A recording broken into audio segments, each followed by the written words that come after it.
João 10, capítulo 1 diz assim: eu asseguro a vocês, eu vou ler aqui na NVI, na Nova Versão Internacional. Eu asseguro a vocês que aquele que não entra no aprisco das ovelhas pela porta, mas sobe por outro lugar, é ladrão e assaltante. Aquele que entra pela porta é o pastor das ovelhas. O porteiro abre-lhe a porta e as ovelhas ouvem a sua voz. Ele chama as suas ovelhas pelo nome e as leva para fora. Depois de conduzir para fora todas as suas ovelhas, vai adiante delas, e estas o seguem, porque conhecem a sua voz. Mas nunca seguirão um estranho, na verdade, fugirão dele, porque não reconhecem a voz de estranhos. Jesus usou esta comparação, mas eles não compreenderam que lhes estava falando. Verso 7. Então Jesus afirmou de novo: digo a verdade, eu sou a porta das ovelhas. Todos os que vierem antes de mim eram ladrões e assaltantes, mas as ovelhas não ouviram. No verso 9, eu sou a porta. Quem entra por mim será salvo, entrará e sairá e encontrará pastagem. Leia comigo o verso 10. O ladrão vem apenas para roubar, matar e destruir. Eu vim para que tenham vida e a tenham plenamente ou abundantemente. O verso 11. Eu sou o bom pastor. O bom pastor dá a sua vida pelas ovelhas. O assalariado não é o pastor a quem as ovelhas pertencem. Assim, quando vê que o lobo vem, abandona as ovelhas e foge. Então o lobo ataca o rebanho e o dispersa. Ele foge porque é assalariado e não se importa com as ovelhas. Verso 14. Eu sou o bom pastor, conheço minhas ovelhas e elas me conhecem. Assim como o Pai me conhece e eu conheço o Pai e dou a minha vida pelas ovelhas. Verso 16. Tenho outras ovelhas que não são deste aprisco. É necessário que eu as conduza também. Elas, leia comigo, ouvirão a minha, e haverá um só rebanho e um só pastor. Verso 17, por isso é que o meu Pai me ama, porque eu dou a minha vida para retomá-la. Ninguém a tira de mim, mas eu a dou por minha espontânea vontade. Tenho autoridade para retomá-la.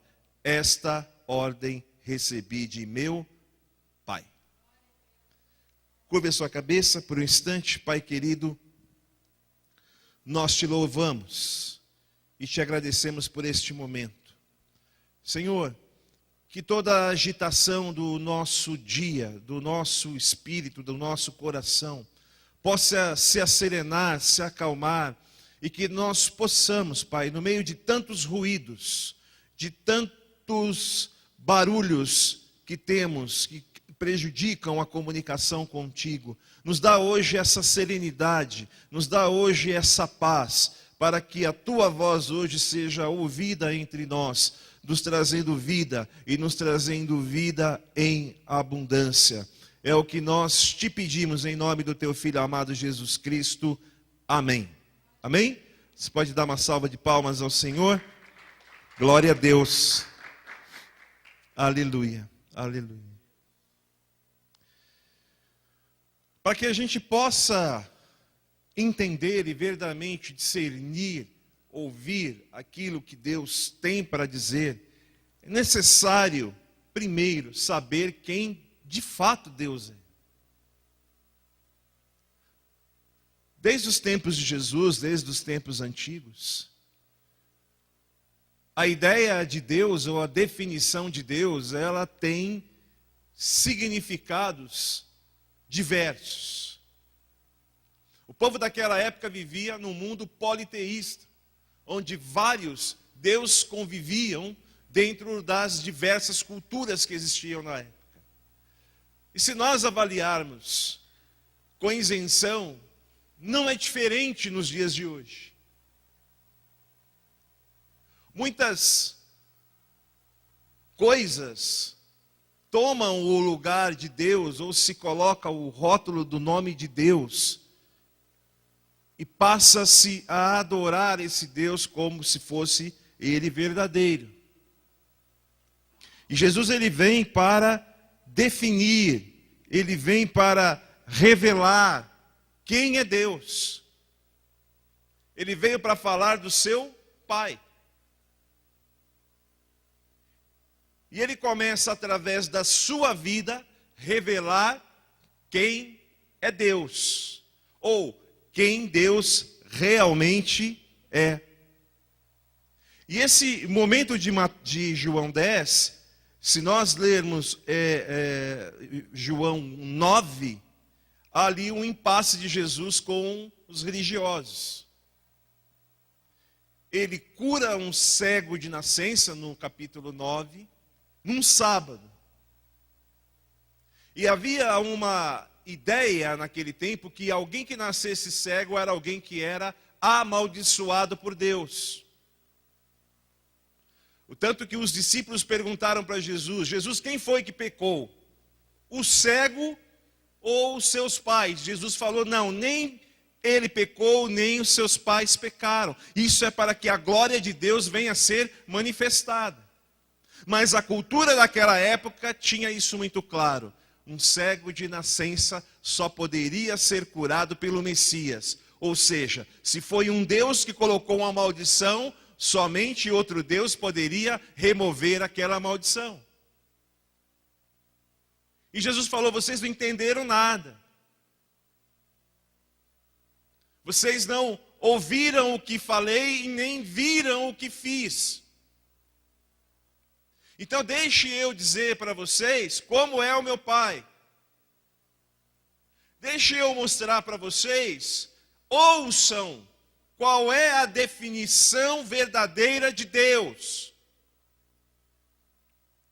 Então Deus não é um Deus de maldições, que escolhe deliberadamente alguém para fazer sofrer ou alguém para ser amaldiçoado. Não, Deus é um Deus de amor. Deus é um Deus que abençoa. Deus é um Deus que se move nas necessidades humanas para que a sua glória seja manifestada. Vocês não entenderam? E deixa eu explicar para vocês direito então. Deixa eu contar uma outra história. O Evangelho de João, ele é marcado pela simplicidade do vocabulário. Então, no Evangelho de João, não tem nenhum tratado teológico. Não tem nenhum letrado, nenhum acadêmico. Todo o Evangelho de João foi escrito para que todas as pessoas pudessem entender. Então, nenhuma frase dentro do contexto do livro de João é algo que está fora da rotina das pessoas. Do dia a dia, do que se conversa nas ruas, do que se conversava nas praças, do que se conversava dentro dos lares, do que se conversava entre amigos, entre família, entre irmãos. Então era todo um vocabulário feito para que todas as pessoas pudessem entender e ouvir a voz de Deus de maneira clara. Nós vivemos dias onde tentam vender a ideia de um Deus difícil. Ah, pastor, Deus é muito difícil de ser entendido. Deus é complicado. Não. Deus não é complicado. Deus, ele quer se fazer entender da maneira mais simples possível. Toda vez que Deus ficar muito complicado para você, pare para pensar. Talvez esse Deus que está sendo muito complicado passado para você não seja o Deus Pai de nosso Senhor Jesus Cristo. Deus, ele se aperfeiçoa, se revela, se apresenta pela simplicidade. E através da simplicidade ele mandou o seu Filho Jesus Cristo como homem. na plenitude da humanidade, não mandou um semideus aqui para a terra. Ele mandou um homem. Com sentimentos, com dores,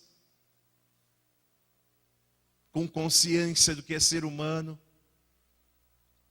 mas alguém que tinha uma capacidade de perceber a presença e a voz de Deus como nenhum outro ser humano conseguiu. Deus, ele não pode ser explicado. Deus, ele não pode ser definido, mas ele pode ser percebido. E nós, pela manhã, tivemos uma experiência muito clara da percepção da presença de Deus no nosso meio.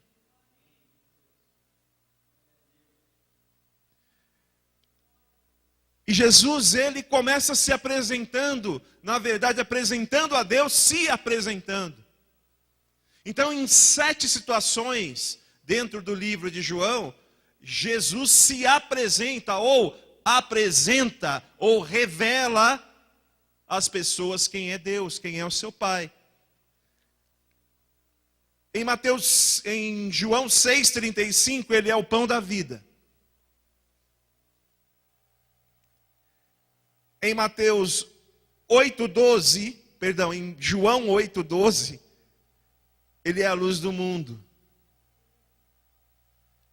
No capítulo 10, verso 7, ele é a porta para as ovelhas.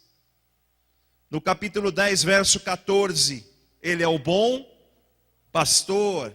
No capítulo 11, verso 25, ele é a ressurreição e a vida. No capítulo 14, verso 6, ele é o caminho e a verdade e a vida. E no capítulo 15, ele é a videira verdadeira.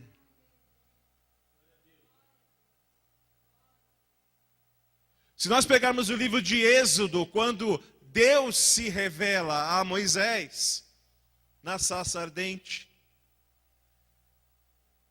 e Deus ordena que ele vá até Faraó e liberte o povo, Moisés fala assim: Senhor, o que eu falo para Faraó?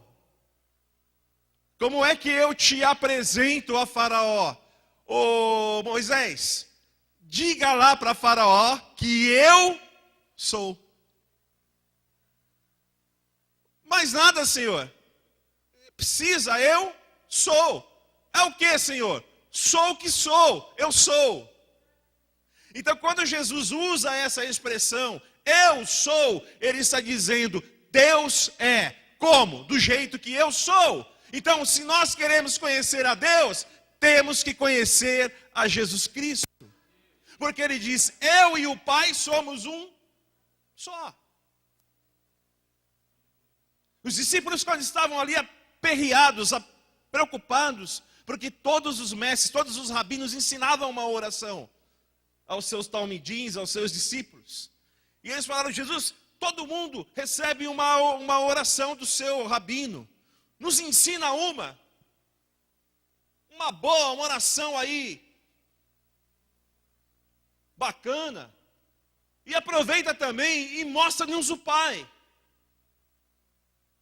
E Jesus falou, quem vê a mim, vê o Pai. Então existe esse conflito e existe esse dilema. Quando Jesus cura aquele cego de nascença, ele desencadeia todo um processo. Porque um dos milagres que definiam o Messias, que apontavam para o Messias, era a cura de um cego de nascença.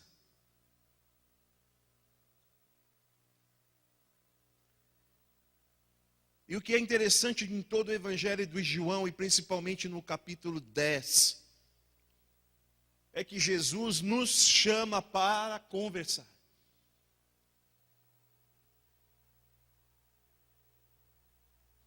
Eu tenho uma certa dificuldade de lidar com aquelas pessoas que conversam com Deus o tempo todo. Eu tenho dificuldade, eu até gostaria de criar um link, assim, não é?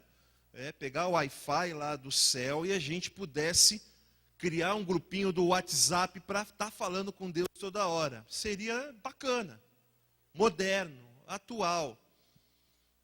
Mas eu não consigo. E eu tenho uma dificuldade de lidar com pessoas que falam com Deus o tempo todo. Eu fico na dúvida se o camarada ele é muito espiritual, se ele é um cara extremamente conectado, ligado com Deus, ou se o sujeito é doido, Chicão. Eu sempre fico nessa dúvida. Então, quando a gente fala assim, Jesus está te chamando para conversar, é um negócio muito interessante. Porque Jesus, ele quer te incluir, quer que você faça parte da vida dele. De que forma isso, pastor, acontece? Acontece quando você tem o teu coração, o teu sentimento, as tuas vibrações na direção de Jesus. De que forma, pastor? Num mosteiro, ficamos o dia inteiro orando, cantando hino, seria bacana. Não, é no desafio da vida. É quando você acorda de manhã na tua casa descabelado, sem escovar o dente ainda, mas você começa a amar as pessoas. É como você sai do teu condomínio e cumprimenta o porteiro. É como você se posiciona no ponto do teu ônibus, ou no caminho do teu trabalho, no teu carro. Como é que você trata o porteiro da empresa que você trabalha, da escola que você vai, da faculdade que você estuda. Como é que você lida, como é que você dialoga com aquele necessitado? Como é que você trata o teu próximo? Como é que você se posiciona com aquele camarada que te persegue? Que te traiu, que te deixou na mão, que te decepcionou. Então Jesus convida para você pegar todo o teu dilema, toda a tua dificuldade, colocar diante dele assim, Senhor, esse negócio não está intragável, não dá. Estou conseguindo esse negócio aí. Como é que a gente faz? Ele fala, perdoe, ame, caminhe mais uma milha. Tomou um tapa no lado esquerdo, do lado direito, dá o esquerdo, ou vice-versa. Para quem está apanhando, pouco importa o lado, dói pra caramba. Então Jesus chama a gente para conversar. Porque a expectativa que Jesus tem sobre cada um de nós, sobre mim, sobre você, é que a gente vai ter dificuldade, que a gente não é santo, que a gente não tem auréola, não tem asinha. A gente vai ter sentimento ruim. A gente vai estar de mau humor, a gente vai machucar as pessoas. A gente vai ignorar as pessoas. A gente vai ser insensível diante da vida. E Jesus fala assim, olha, vem conversar. É possível você reverter tudo isso. É possível você chamar vida onde não tem vida. É possível você ter paz no meio da maior confusão. Vamos conversar.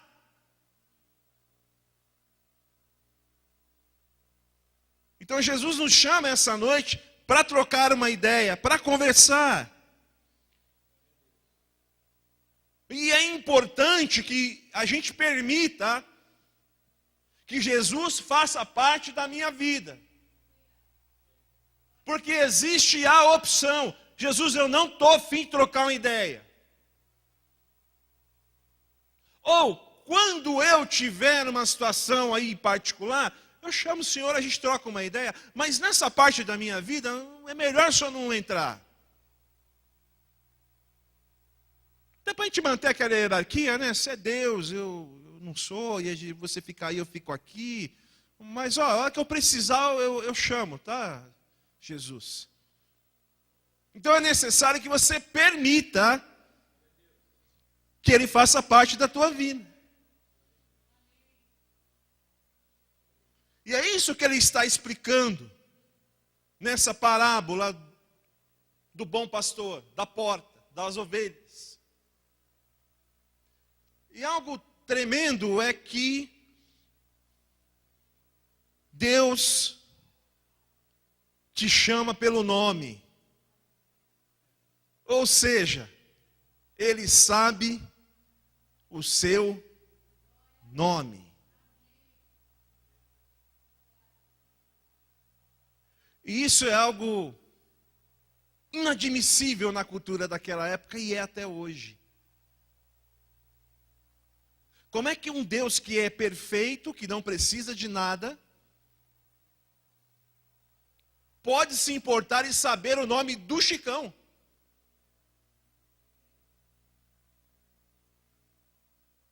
Sabe o apelido, sabe o nome completo, sabe tudo.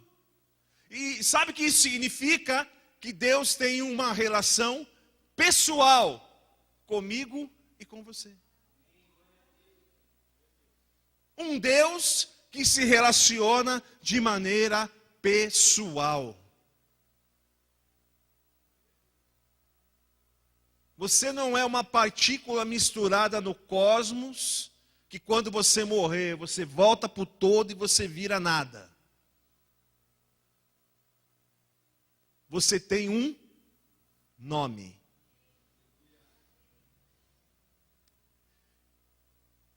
E quando Deus ele chega para mim e fala assim: Ailton, puxa, Deus sabe o meu nome. Então, Ailton, eu sei o seu nome. E por saber o seu nome, eu posso te garantir que esse nome não representa tudo o que você é.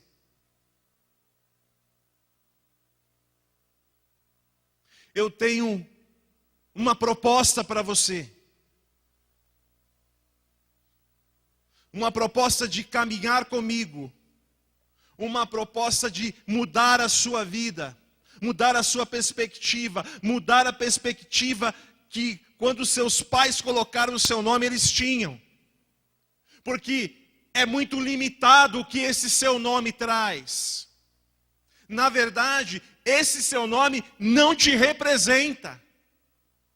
Porque haverá um convite, haverá uma proposta da minha parte de chamar você para o centro da minha vida, para que a gente possa conversar, para que eu possa mostrar para você realmente quem você é, qual é o teu nome na eternidade. E quando nós terminarmos essa jornada, quando nós andarmos juntos, você vai entender o que tem reservado e preparado para você. E você vai dizer assim: realmente, Senhor, muda o meu nome. Não era esse o meu nome? Em Apocalipse, a Bíblia diz, João relata que quando nos encontrarmos com o Senhor, que Ele tem uma pedrinha branca, e nessa pedrinha branca Ele tem um novo nome.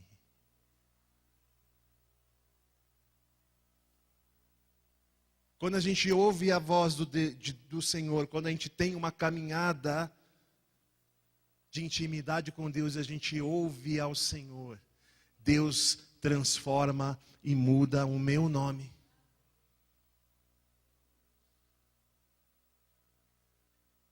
Você não é aquele burro que falaram que você era, que você não ia dar nada na vida. Você não vai dar nada na vida, burro, orelhudo.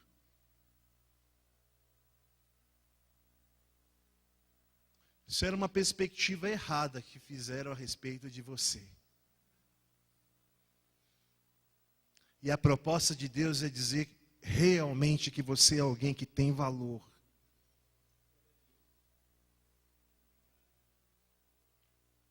Que na eternidade você não perde a sua identidade. Cristianismo não tem nada a ver com reencarnação. Encarnação é assim, o Ailton nasceu em 1644, desencarnou em 1684. Aí depois ele voltou em 1800 e alguma coisa e morreu. E depois 1900 e Guaraná com rolha, chegou hoje aqui. Mas vai chegar um dia que esse camarada vai morrer. E vai acabar de vez. Sem reencarnação. Não é nada cristão. Nós cremos no que? Na ressurreição. Deus vai preservar a minha identidade até a eternidade. Sabe por que a gente chora e o nosso coração se despedaça com a morte? A morte, ela não é bonita, a morte não tem nada de bela, a morte é nojenta. Mas a gente crê que na eternidade nós teremos identidade. E aquele seu ente querido que morreu, ele tem identidade. Que nós vamos nos encontrar novamente na eternidade.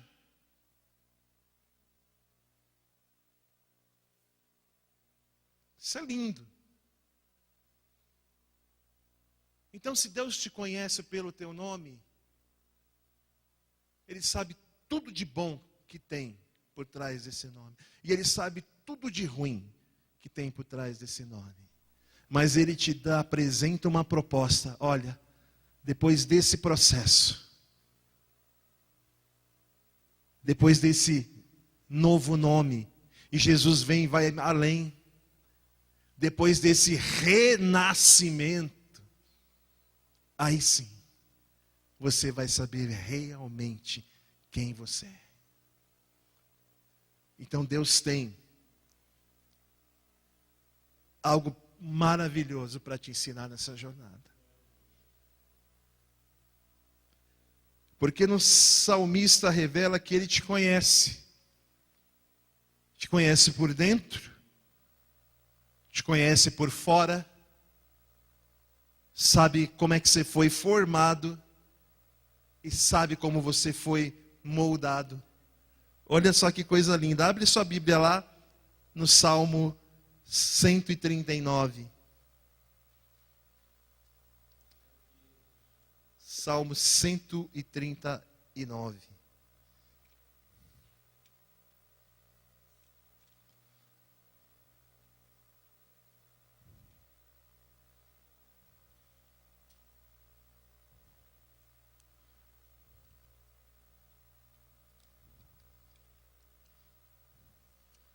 A Bíblia novinha é uma benção, mas as paginazinhas grudam, né?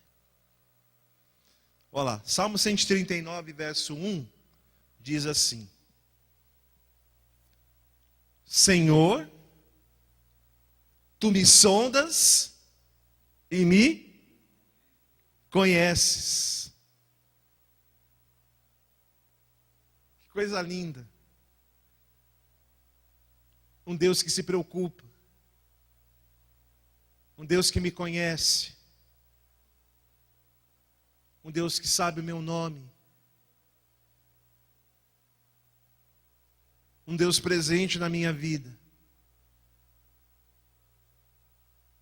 Sabe qual que é a maior estratégia do diabo para matar a nossa bênção, para quebrar a nossa jornada de intimidade com Deus?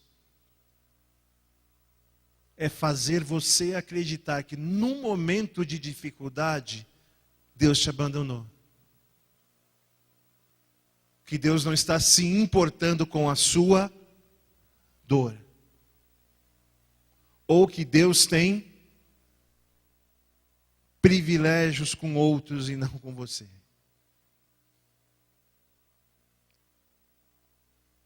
Isso é uma mentira demoníaca. Porque Ele sonda o teu coração e te conhece. Amém? Você crê nisso?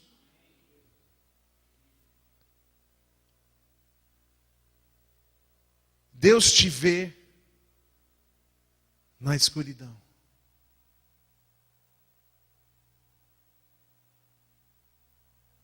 Deus te vê na escuridão. Salmo 139, o verso de número 11. Olha só que coisa tremenda. Eu vou ler aqui na versão da NVI. Aliás, vamos ler já na versão da mensagem. Olha só o que diz. Então eu disse a mim mesmo, Ele me vê até na escuridão. À noite estou imerso na claridade. Sabe, no teu pior momento? Sabe, na tua pior situação de abandono, de fracasso, de impotência, de derrotas, de traições, de difamações, de injustiças, quando tudo dá errado, quando verdadeiramente você se vê na escuridão.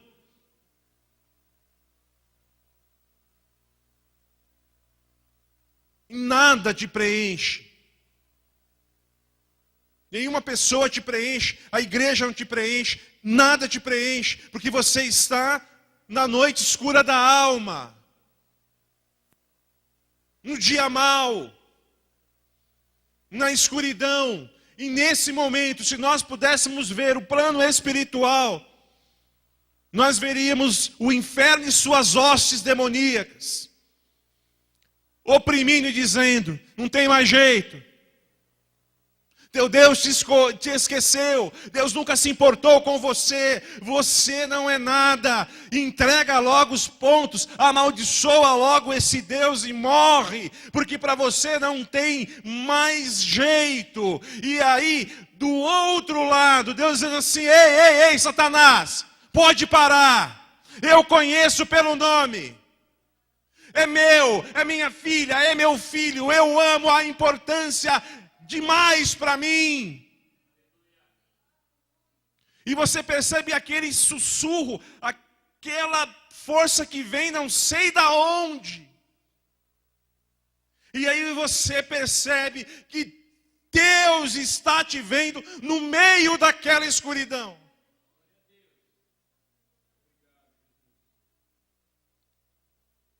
E quando você ia desistir, você se sente envolvido no meio da tua escuridão, numa claridade, que é a presença de Deus na tua vida. E você se levanta para um outro dia, nada mudou aparentemente. Mas você vai. Eu vou insistir mais um dia. Deus está me levantando. Vou mais um dia, vou mais um dia. E chega um momento onde esse dia da escuridão da alma, ele termina. E você sai com teu coração fortalecido em Deus.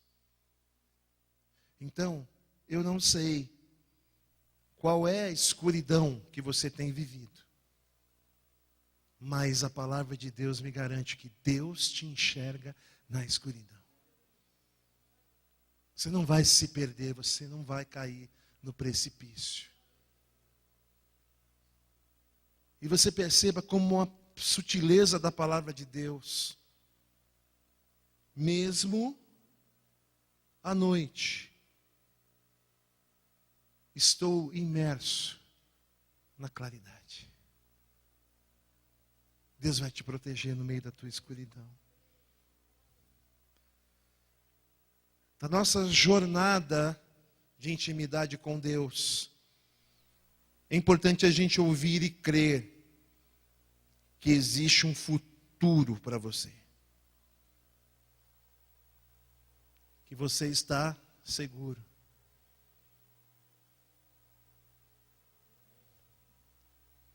Salmo 139, verso 5, diz assim: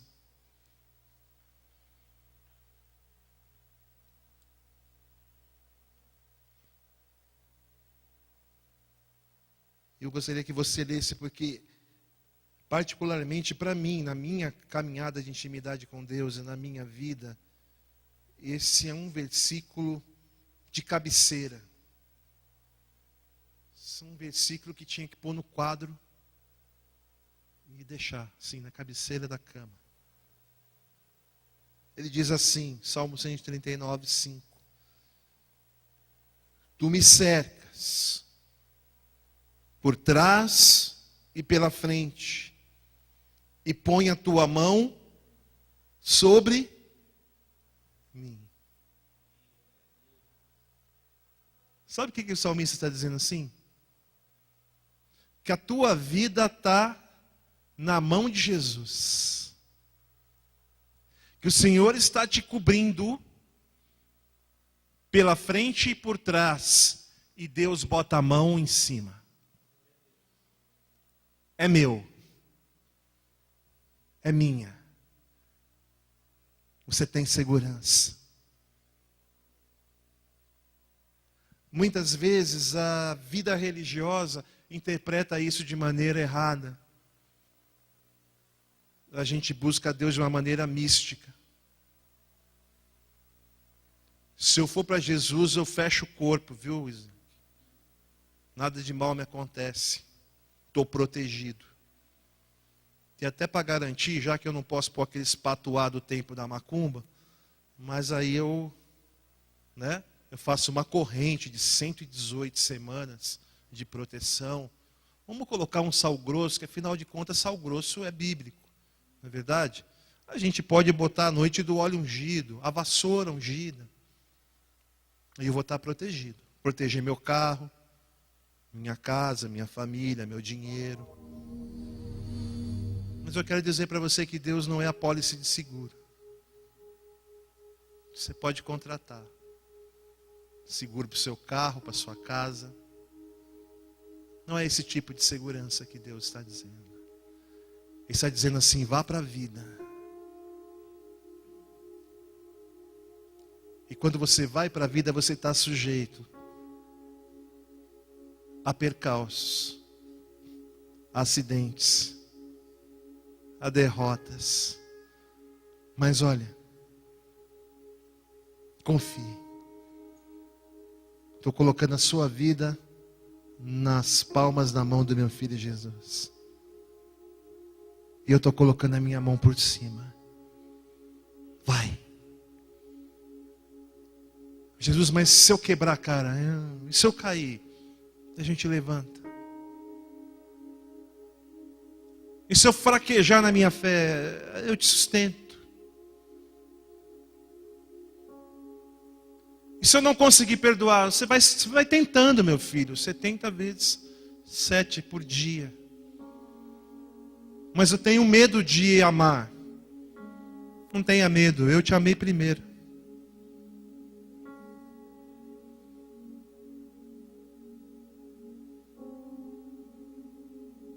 Vamos voltar no lugar da sua dor. Por que você não consegue amar hoje? Vamos voltar. Eu vou com você. Aliás, eu estava lá quando você foi magoado.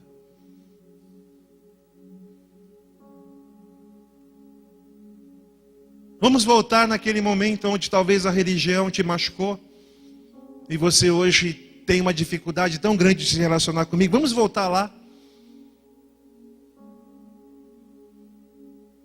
Vamos voltar naquele momento onde você foi abusado, onde você foi abusada. Vamos voltar lá.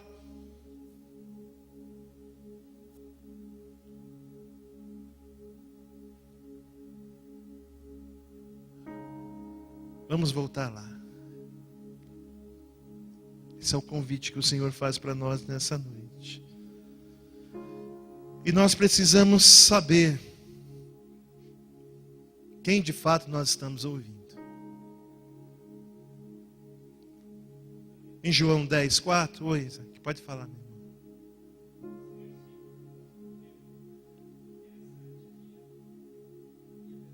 Sim, leia para nós, por favor.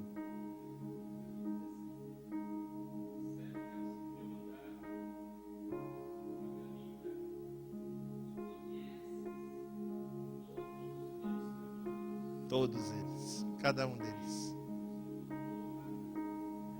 Volta lá, volta lá. É verdade. Em João 10,4 diz assim, ó: depois de conduzir para fora todas as suas ovelhas, ele vai adiante delas, e estas o seguem, porque conhecem a sua voz. O verso 5 diz assim: mas nunca seguirão um estranho, na verdade fugirão dele, porque não reconhecem a voz de estranhos. Quando a gente entra numa jornada de intimidade, a gente espera sair dessa jornada de uma forma diferente da qual entramos.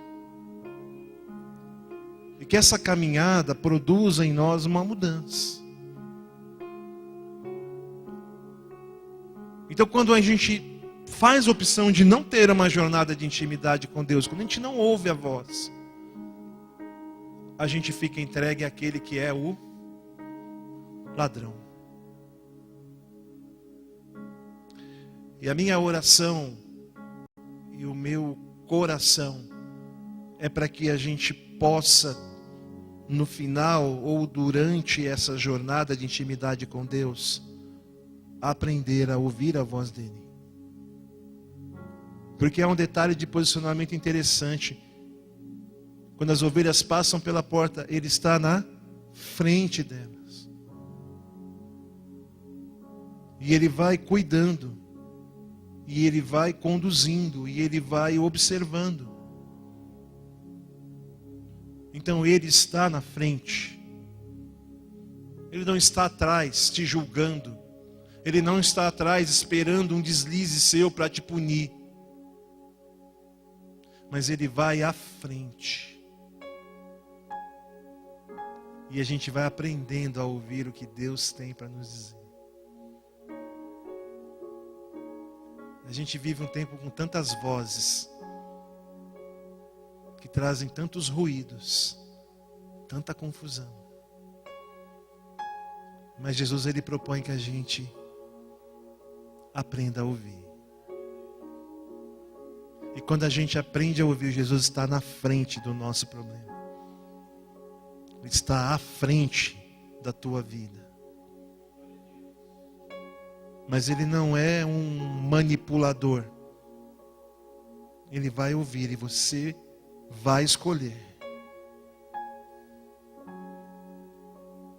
O grande problema não é você escolher errado, é você deixar de ouvir.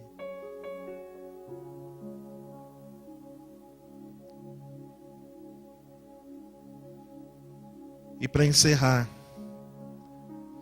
eu queria que você ouvisse hoje a melhor notícia. A grande notícia.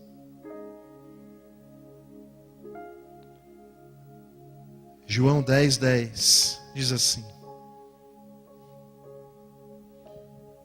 o ladrão vem apenas para roubar, matar e destruir. Essa é a versão da mensagem. Eu vim para que eles tenham uma vida verdadeira e eterna. Uma vida melhor e mais rica que qualquer outra com que tenha sonhado.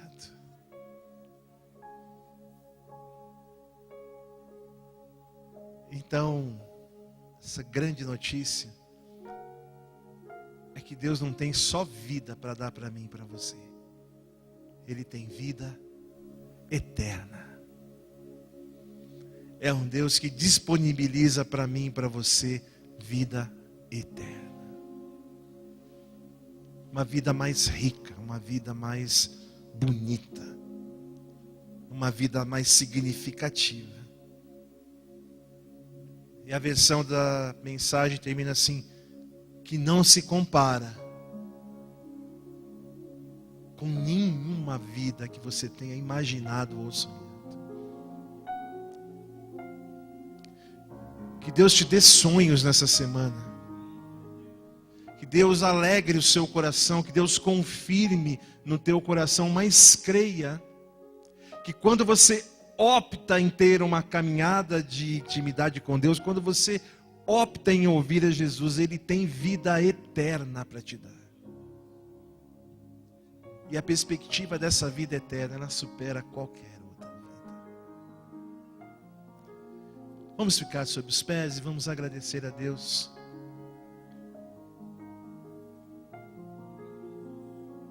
Amém. Pai querido, nós te agradecemos por este tempo, Pai. Sabemos que a Tua palavra, ela é bálsamo para o nosso espírito, que ela reconforta o nosso coração. Senhor, nos ensina a Te ouvir. Nos faz, Pai, como ovelhas que amam e aprendem a ouvir a voz do seu pastor. Aprende, Senhor, nos ajuda a aprender, Senhor, a conhecer-te cada dia. Nos dá uma experiência com o eu sou, Pai, nessa semana. Revela-nos a nós, Senhor, como o pão da vida, como a videira verdadeira, como a verdade, o caminho, a vida, a ressurreição. Se apresenta e se abre diante de nós como a porta das ovelhas. Nos conduz, Pai, a verdade que liberta. Tira todos os ruídos de confusão da nossa mente. Senhor, muitas vezes não damos conta, Pai, de tantos ruídos, de tantas vozes. Senhor, muitas vezes temos vontade de bater a cabeça na parede de tantas vozes que ouvimos. Mas nós confiamos que Tu nos conheces e nos chama pelo nome. Nós sabemos que toda herança, toda maldição hereditária, toda palavra de maldição, toda palavra dura, toda palavra de derrota, Pai, que foi lançado sobre a nossa vida, nós acreditamos que o Teu sangue naquela cruz nos deu vitória sobre tudo isso. Nos ajuda a entender quem somos. Nos ajuda, Senhor, nessa jornada de intimidade, que não acaba com essa campanha, que não acaba num culto, que não acaba em uma semana, mas faz parte integrante da nossa vida. Nos ensina, Senhor, nos abençoa, nos conduz em vitórias nessa semana. É o que nós te pedimos em nome de Jesus. Amém. Amém. Você pode aplaudir ao Senhor em nome de Jesus. Amém.